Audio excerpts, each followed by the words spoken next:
dans le cas de la règle générale qui parle de Rubo Kekulo, c'est-à-dire on attribue à une majorité le din de l'entièreté de la chose. On devrait se poser la question, pourquoi souvent on utilise cette règle de Rubo Kekulo et souvent on remarque qu'on n'utilise pas cette règle. Par exemple, parce que j'ai la possibilité de me suffire pour le minyan, j'ai que 7 personnes, ça aurait été beaucoup plus pratique de dire que j'ai en face de moi 7 personnes, ça me suffit parce que c'est la majorité des 10 personnes que j'ai besoin. Ou bien, le kazaït de la matzah, des fois c'est difficile de manger un kazaït entier, pourquoi on ne peut pas se suffire d'une majorité du kazaït pour manger la matzah, encore plus que ça. Le même soir de l'El Seder, on prend un verre de vin, et là, pour le coup, on dit qu'on peut se suffire de boire la majorité du verre. Alors, là, on ne comprend pas. Non, pourquoi dans le verre, on dit Rubo Kekulo, dans la matzah, on ne dit pas Rubo Kekulo, dans le minyan, on ne dit pas Rubo Kekulo, et dans le mikvé non plus, on ne dit pas qu'on peut se suffire d'un mikvé qui fait que 21 CA au lieu de 40. Quelle est la règle générale là-dessus? Il me semble qu'on en a déjà parlé il y a assez longtemps, mais comme il y a tellement de temps qui est passé, on peut se permettre de revenir sur cette règle de base, règle générale, d'essayer de comprendre comment elle marche exactement cette règle et surtout quand est-ce qu'on peut l'utiliser et quand est-ce qu'on ne peut pas l'utiliser. Dans notre Gemara, on voit que la Torah nous a dit qu'il faut, dans la Shrita, il faut faire la Shrita des 2 simanim. Les 2 simanim qui se trouvent dans la gorge, il faut faire la Shrita. Et la Gemara a dit, on peut se suffire de couper la majorité de ces simanim et c'est considéré qu'on a une Shrita entière. Justement, avec cette halakha de Rubo Kekulo. Alors le Khatam Sofer, il essaie un peu de faire de l'ordre dans cette histoire. Et il dit comme ça. La différence, elle est très simple. Quand on a une entièreté, j'explique le Khatam Sofer dans mes mots, il est possible que, c'est-à-dire l'idée, la compréhension des choses, c'est plus ou moins ça. Il est possible qu'il y a des petites nuances dans la profondeur des choses que le Khatam Sofer, il voulait dire certaines choses, mais je vais essayer de simplifier quand même ce que le Khatam Sofer il dit et le Raphaël de Brisk explique. Quand j'ai une entièreté, donc en fait, ça marche comme ça. La règle de Rubo Kekulo, qu'est-ce qu'elle veut dire? Elle veut dire la majorité, c'est comme une entièreté. Maintenant, tout est relatif. Ça veut dire, si je dis, par exemple, est-ce que le numéro 50, c'est une majorité ou une minorité? On comprend tous que cette question, elle ne veut rien dire. Parce que 50, c'est une majorité si l'entièreté c'est 70, mais c'est une minorité si l'entièreté c'est 5000.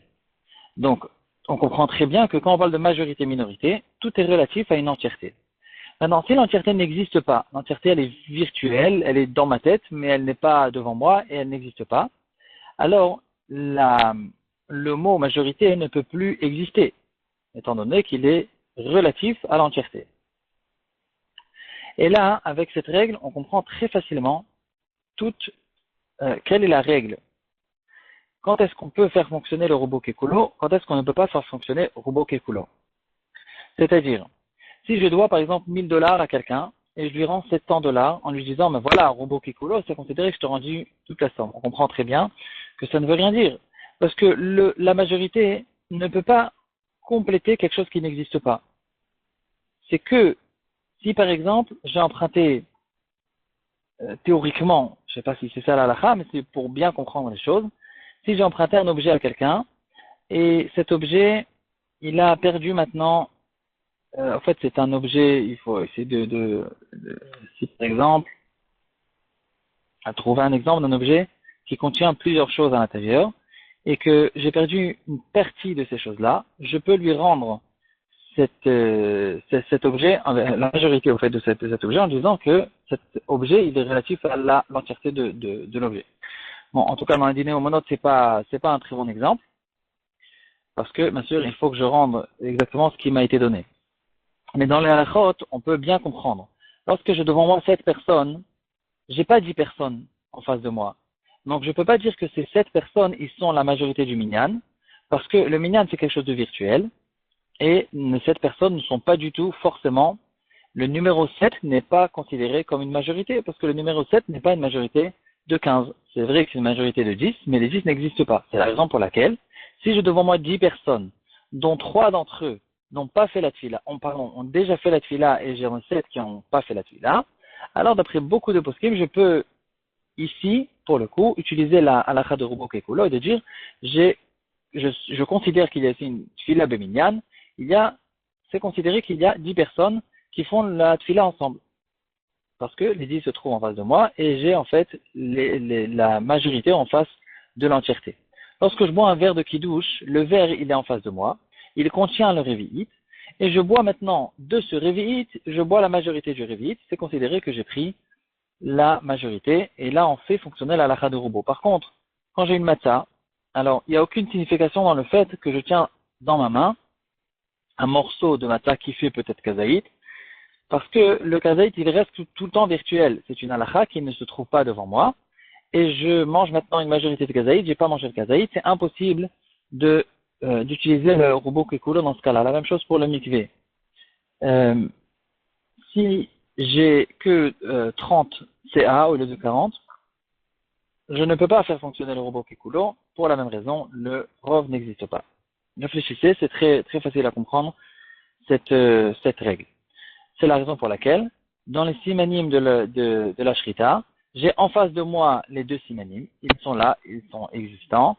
Et de ces deux simanim qui sont l'entièreté, je fais la shrita de la majorité. J'ai la majorité en face de l'entièreté. Les deux données relatives existent dans notre cas. Et donc, je peux faire la comparaison, le lien entre les deux, et de dire que la majorité est considérée comme l'entièreté. Avec ça, on peut comprendre la tuila qu'on dit dans Yamim Noraim. À Rosh Hashanah, on se présente devant Akadosh Baruch Hu, on lui dit Melor alkol haolam kulo bichvodecha. On te demande de régner sur tout le monde entier. Alors là, on devrait se poser la question, c'est quoi alkol haolam kulo? Tout le monde entier. Si c'est tout le monde, c'est le monde entier. Pourquoi on a cette répétition? Effectivement, le levouche, il efface et il arrange la version. Le Taz n'est pas du tout d'accord avec ça. Il dit que c'est très simple. L'explication, elle est comme ça. À cause qu'on a cette règle qui dit Rubo Kikulo, alors on a peur que si on demanderait à Kadosh Baruch Hu, Melech al Kol Haolam, tout simplement, règne sur tout le monde, sans répéter Kulo, alors Hachem il va se suffire d'une majorité. Mais nous, on n'est pas intéressés. Nous, on est intéressés que Kadosh Baruch Hu, il règne sur le monde entier, dans le sens simple des mots. Même s'il y a un village au fin fond du Zimbabwe qui ne connaissent pas Hachem, c'est censé nous embêter. Ça nous dérange.